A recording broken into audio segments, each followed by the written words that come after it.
अध्यक्ष महोदय जी, मैं आपकी बहुत धन्यवादी हूं कि आपने मुझे चुनावी सुधारों पर बोलने का मौका दिया है, खासकर इसलिए क्योंकि मैं एक नई सांसद हूं, मुझे दूसरों का नहीं पता उनका कैसा अनुभव रहा।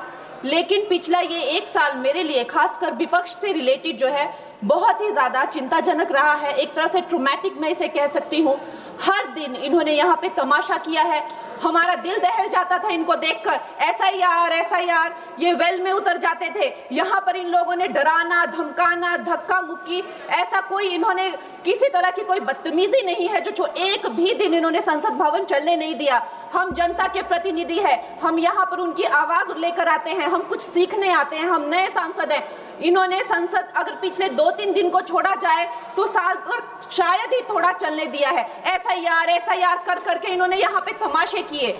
लेकिन अब जब इनको बोलने की बारी आई एसआईआर पे, तो अध्यक्ष महोदय जी, हम देख रहे हैं कि कल leader of opposition Rahul Gandhi ji ने, मुझे लगा क्या खुलासा होगा, हम भी बड़े उत्सुक थे। सारी साल हमने एक ही शब्द सुना है, अब ये क्या ग्रैंड रेवलेशन होगी। लेकिन राहुल गांधी जी जो लीडर ऑफ ऑपोजिशन है, उन्होंने कल जब कहा खादी है, खादी में धागे हैं, धागे में लोग हैं, लोगों के अंदर, उनको जब कहा गया कि आप पॉइंट की बात कीजिए, तो उन्होंने कहा कि मैं अपना फ्रेम कर रहा हूं, मैं अपना आर्ग्यूमेंट फ्रेम कर रहा हूं। और इतनी देर बाद जब वो फ्रेम करके पहुंचे तो ले देकर वो वापस उसी अंतर्राष्ट्रीय मूल की महिला, अध्यक्ष जी, मैं एक महिला होने के नाते आपसे रिक्वेस्ट करना चाहती हूं कि every woman is entitled to her dignity. वो अंतर्राष्ट्रीय मूल की है, विदेशी महिला है, लेकिन उन्होंने कितनी बार आकर उन्होंने सोशल मीडिया पे कहा है कि मैं कभी भारत नहीं गई हूं, मेरा हरियाणा चुनाव से कुछ लेना देना नहीं है। लेकिन फिर भी ये लोगों ने बिना किसी ठोस सबूत के उनका यहाँ पे फोटो बना के उन्होंने उनको उछाला, यहाँ पे उनकी तस्वीर उछाली यहाँ पर और यहाँ पर प्लेक कार्ड यूज करना भी अलाउ नहीं है। इन्होंने फिर भी नियमों का उल्लंघन किया। मैं चाहती हूँ सबसे पहले तो मैं इस सदन की तरफ से उन महिला से बहुत ही माफी मांगती हूँ कि इस सदन में बिना कि उनकी आजकल जो पर्सनैलिटी राइट्स का भी एक बहुत बड़ा क्राइम होता है, उसके उपरांत उनका फोटो यहाँ यूज किया गया। मुझे बहुत खेद है। भारतीय संसद की तरफ, संसद भवन की तरफ से हम उनसे माफी मांगते हैं।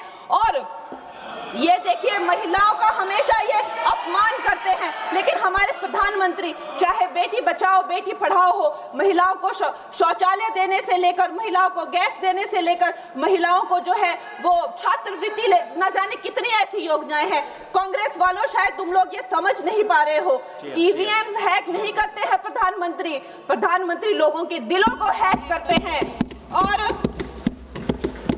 और ये लोग दुहाई देते हैं कि वो जो पुराने जमाने के दकियानूसी, वो जो चिट कागज पे लिखकर जो मतदान होता था वो सबसे अच्छा था। ये लोग भूल गए वो दिन, आप लोग भूल गए वो दिन।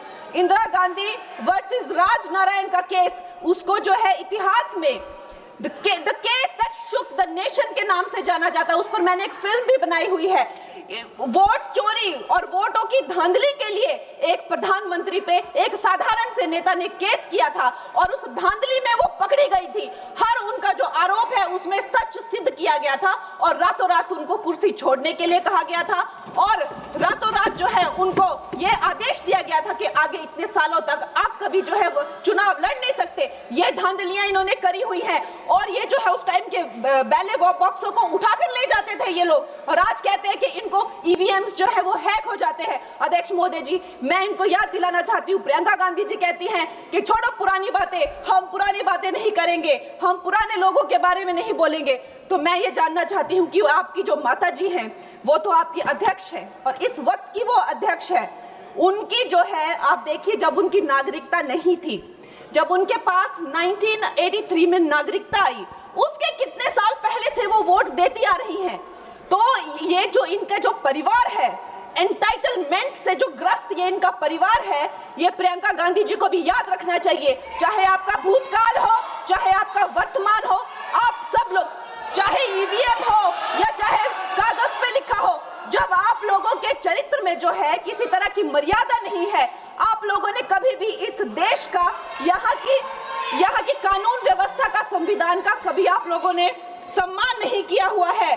और अध्यक्ष महोदय जी, बिहार में जैसे ही एसआईआर आया, एसआईआर लागू हुआ, हमारी सरकार ने जो है कम से कम 60 लाख से ज्यादा अवैध। अब ये वोटर, ये जो सारे अमाननीय वोट कार्ड है, ये सिर्फ घुसपैठियों के नहीं है।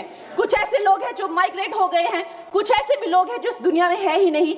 60 लाख से ज्यादा। और अगर वो लोग जेन्युइन थे तो उन्होंने, किसी ने तो रिक्वेस्ट करनी चाहिए थी कि भाई मेरा वोटर आईडी कैंसिल हुआ है।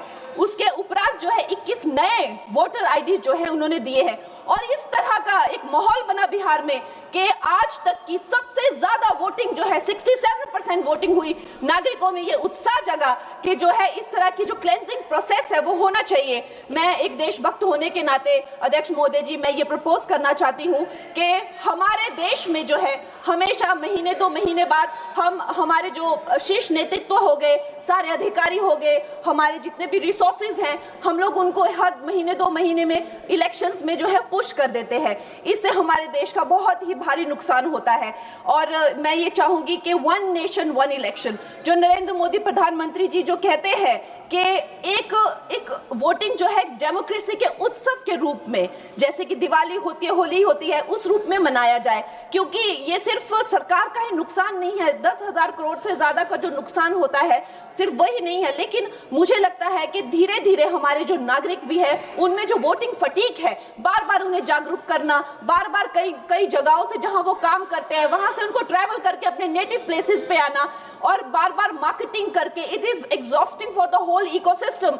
तो मैं ये प्रपोज करना चाहती हूँ कि 1 नेशन 1 इलेक्शन को लाया जाए। और ये जो भी हमें जिस तरह की जो असुविधा होती है हर महीने 2 महीने में इलेक्शंस की, उससे जो है हम बच सकते हैं। जय हिंद। धन्यवाद जी।